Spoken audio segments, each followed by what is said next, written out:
Hello guys, চলে এসেছি আজকের একটা নতুন ভিডিও নিয়ে। তো আজকের হচ্ছে রথের দিন রথের মেলায় না গেলে হয় বলো? তাই আজকের এই ওয়েদারটা ভালো দেখে বেরিয়ে পড়েছি মা, বৌদি আর একটা ফ্রেন্ডের সাথে মেলায় যাব বলে। তো দেখো আমি রাস্তার কাছে এসে গেছি, তারপর অটো করে আমরা চলে গেছি সোজা। আমাদের এখানে একটা কাছে মঠ ছিল যেখানে রথের মেলা হয় অনেক বড় করে এবং রথ বের হয়। তো দেখো আমি মঠের কাছে চলে এসেছি।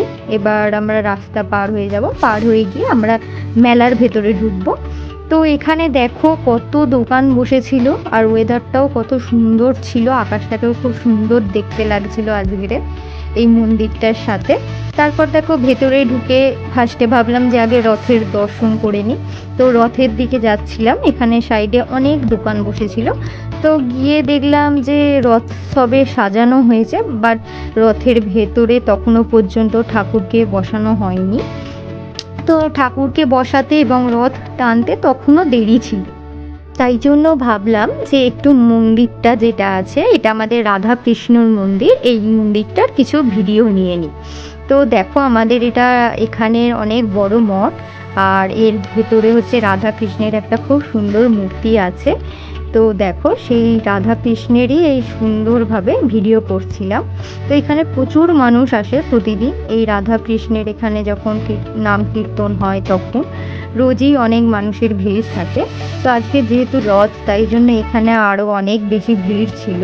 প্রচুর মানুষ এখানে আসে রথ টানতে প্রতি বছরই। এটা আমি ছোটোবেলা থেকেই দেখে আসছি, এই যে রথের মেলাটা অনেক বছর পুরনো। তারপরে আমরা চলে গেলাম মেলার আরেকটা সাইডে, এখানেও অনেক দোকানপাট বসেছিল, তার মধ্যে বাচ্চাদের খেলনার দোকান বেশি ছিল এবং কাপ প্লেট আরও অনেক কিছুর দোকান ছিল। দেখো এখানে কত সুন্দর ছোট ছোট মূর্তিও ছিল ঠাকুরের।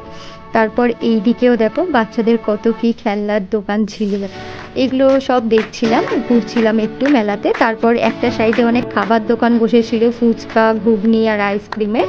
তারপর চলে গেলাম রাস্তায়, দেখো রাস্তার দুধারে প্রচুর মানুষ জমা হয়েছিল জগন্নাথ দেবের রথ টানার জন্য। তো এখানে দুধারে অনেক লোক দাঁড়িয়ে ছিল, সবাইকে সাইড করে দেওয়া হচ্ছিল এবং মিডিল রাস্তাটা পুরো ফাঁকা করে দেওয়া হচ্ছিল যাতে জগন্নাথ দেবের রথটা খুব ভালোভাবে আসতে পারে। এবং মিডিলে অনেক ঢাকিরা ঢাক বাজাচ্ছিল, আর এই ঢাকের বাজনা শুনতে খুবই ভালো লাগছিল সেই মুহূর্তে। তারপর দেখো এখানে ঢাক বাজানোর পর কিছুক্ষণ পর যখন আমাদের রথটা একটু এগোলো, তখনই ঝিমঝিমিয়ে বৃষ্টি চলে এলো। রাস্তাটাও অনেকটা ভিজে গেছিলো, কাদা কাদা হয়ে গেছিলো। সেই টাইমে আমাদের বৃষ্টির মধ্যেই রথ বার হয়েছিল এবং আমার মা বলছিল যদি রথ টানতে টানতে যদি বৃষ্টি এসে যায় তাহলে সেটা নাকি খুব শুভ হয়, খুবই পুণ্যি যে রথ টানা অবস্থাতে বৃষ্টি এসে ঝিমঝিম করে। এটা তোমাদের কি মনে হয় অবশ্যই আমাকে কমেন্টে জানিও, যে রথ টানার সময় যদি বৃষ্টি আসে সেটা কি সত্যিই খুব পুণ্যি। দেখো জগন্নাথ দেব ওখানে বসে আছে, খুব একটা ভালোভাবে ক্যামেরাতে দেখা যাচ্ছে না। তারপর এখানে চলে এলাম রথ টানার পর, মা বলছিল আইসক্রিম কেনার জন্য। তো আইসক্রিম কিনতে এসে দেখলাম যে কোন আইসক্রিমটা খাবো সেটাই আগে চয়েস করছিলাম। তারপরে এই রাবড়ি ফ্লেভারের যে আইসক্রিমটা আছে সেটাকেই চয়েস করলাম। তারপরে দেখো আমরা তিনজনে তিনটে নিয়ে নিলাম, মাকেও দিয়ে দিলাম। তারপর চলে এলাম এখানে ফুচকা খেতে। তো ফুচকা খেতে এসে আমি, তারপর বৌদিরা, তারপর আমার ফ্রেন্ডরা সবাই মিলে ফুচকা খেলাম। এবং ফুচকা খাওয়ার পর মা জিলিপি কিনতে গেছিলো, তাই ওই ভিডিওটা অ্যাড করা হয়নি, মা একাই চলে গেছিলো। এই ফুচকা খেয়ে জিলিপি হাতে নিয়ে তারপর বাড়ি চলে এলাম।